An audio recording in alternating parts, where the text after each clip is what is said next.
Now, he led the charge for freedom and common sense values as our speaker, New Hampshire's next United States Senator, Bill O'Brien.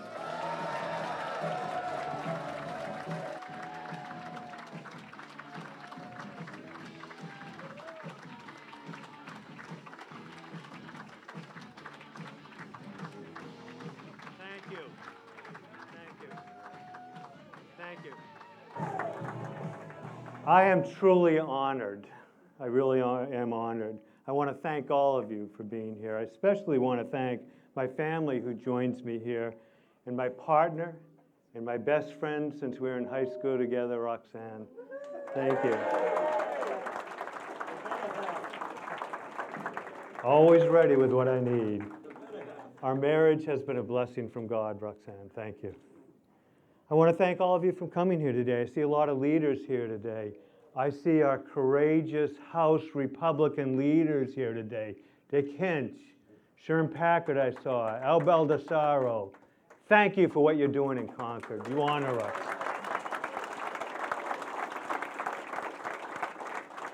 I see friends, old and new. Thank all of you who have endorsed me as we together begin this journey. In this room, and joining our efforts across New Hampshire are a lot of dedicated people. People who want to make New Hampshire great. People who want to keep our nation great. We are the people who know how to protect our future and continue to make our state great and our nation great. We will hold true to the principles of our founders. These guiding principles and ideas have made New Hampshire the great state it is today and have made our nation the greatest nation on earth.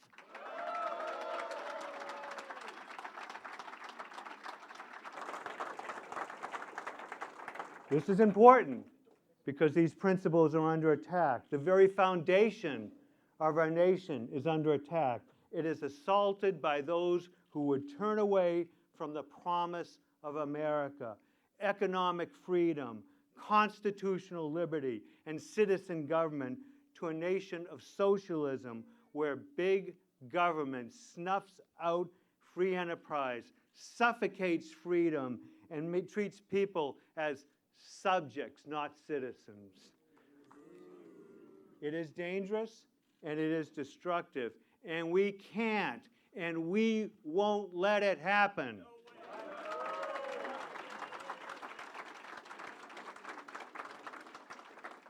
I've seen it. I've seen it firsthand. It's no accident that we are gathered here in a building dedicated to our great veterans. I selected this location weeks ago because it is the foundation of my story. It is why I am here. Many of you may not know my story. I grew up the son of the greatest generation. My father answered the call of Pearl Harbor and sacrificed his time and gave his career as an officer in one big war, World War II, and the years and wars that followed.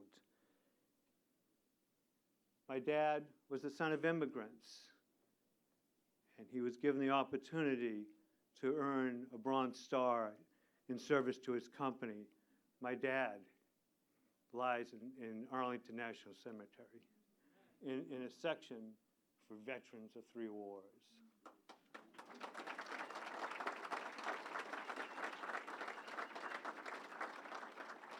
I was born on one of our nation's military bases. My youth was spent moving from military base to base as my father, as really all of my family, served our country. And as a young boy and as a young man, I found myself in Germany. I was in Germany not really long after World War II, and I experienced firsthand the continued aftermath of the war and the choices nations had made. Germany, under the Nazis, had become the ultimate form of big government. Everything and everyone was controlled by big government. We saw the horror when we arrived there. We saw the destructive nature and, yes, the human cost of racism and the war under the old National Socialist government. Damaged buildings, damaged lives, and military debris remained around when we first arrived there. Germany had been under a big government that wreaked havoc on personal freedom. Their system killed free enterprise. It put the government ultimately in control of everything, using with the Nazis cartels and regulations, just as Russia had used commissars and Soviets. Under any label, it was a rejection of the founding principles of this country, our nation, which is based on freedom, democracy, and importantly, entrepreneurship. It was an illustration of what can happen when too much power is put in the hands of a big central government. But importantly, as a child, I saw socialism then, as always, working its way towards communism just across the border, the East German border. We live close to the East German border. The tanks of the Soviets were pointed at us, pointed at me as a 12-year-old boy looking across that border. I met people who had escaped East Germany, years of socialism under first the Nazis and then the communists, escaping with only their lives. That's part of who I am, talking to those people. And while West Germany grew and rebuilt, East Germany, under the weight of socialism, stagnated. For those citizens, oppression and decline was normal. There, like in the old Germany, a big government was completely in control. Now, having often as a child looked across the East German border, it was a special joy for me that years later, as an adult, I was back in Germany.